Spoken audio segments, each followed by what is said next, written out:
Remember during the campaign when Trump claimed that immigrants were taking black jobs? They're taking black jobs. Well, Trump just fired Air Force General C.Q. Brown, the highest-ranking black person in the military, and replaced him with a lower-ranking white guy. If you haven't noticed, Trump is the one who's taking black jobs. Trump fired Gwen Wilcox, the chair of the National Labor Relations Board, who was the first black woman board member. He replaced Lloyd Austin, the black Secretary of Defense, with an unqualified white Fox News host. He replaced Michael Regan, the black EPA administrator, with an anti-environment white guy who immediately ended EPA's Justice 40 program that funded black communities. And he's firing thousands of federal government workers with a disproportionate impact on black people. At the education department, where nearly 30% of employees are black, 60 of the 74 workers who've been let go are black. At the Department of Health and Human Services, where 1,300 people were laid off,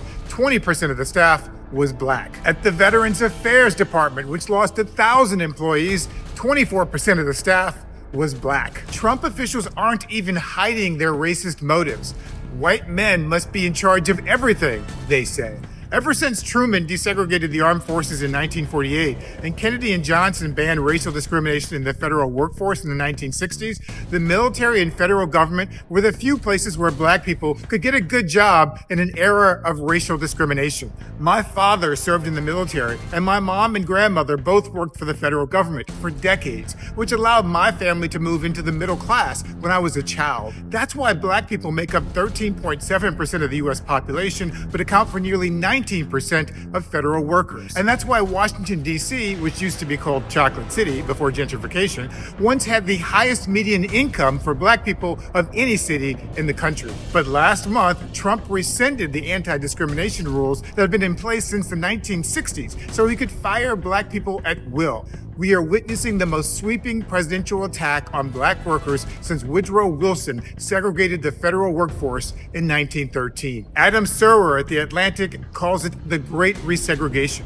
The reason why Trump is attacking the federal workforce is precisely because it is often more meritocratic and therefore more integrated than the private sector, says Serwer. To get a job in the federal civil service, you have to meet the posted qualifications. But in the private sector, especially in building trades, a lot of people get jobs through their social networks, according to political scientist Ashley Giardino. Trump purposely misuses DEI as a synonym for unqualified black people, but he hires the most unqualified white people to run the Pentagon, I don't think I've washed my hands for 10 years. transportation, education, and HHS. And he allowed unqualified teenage boys to rummage through your personal information in government databases. But for young black people who are developing skills to enter the workforce, the Trump administration just halted a federal scholarship program for HBCU students. All this has happened since January, yet the East Room black people are still grinning and spinning for the white man in chief in the White House. Happy Black History Month.